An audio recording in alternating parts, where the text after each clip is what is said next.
harvesting honey. It's liquid sunshine.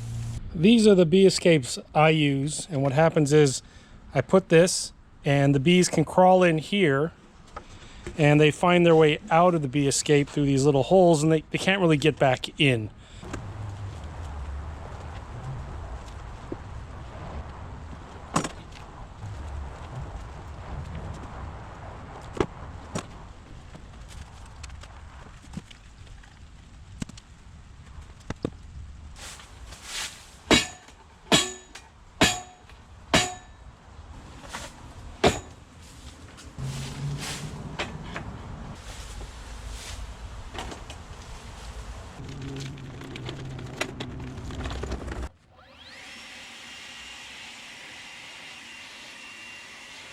All right, pretty much ready to harvest now. I got my boxes here, super boxes here.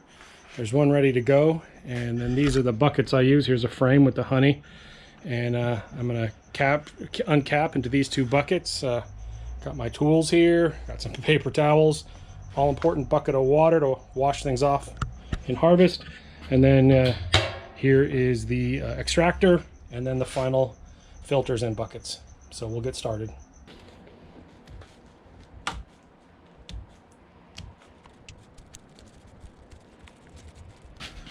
Once the frame is uncapped, I put it in the extractor. The frames are in the extractor, so I'm just going to turn it up. And away it goes, spinning out the honey. And this is the first honey of the year. Oh, looking pretty good. After all these months, that's a good feeling.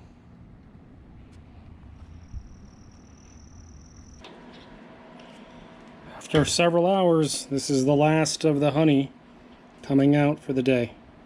After all that harvesting, it is about 58 pounds of honey, which isn't bad for a rough spring. First honey in the bottle. It's a darker honey this year, but still looks great. After everything is bottled and labeled, I got 55 bottles of honey, and it's been a good harvest. Might get a little more later in this year, but for now, 55 bottles will have to make do.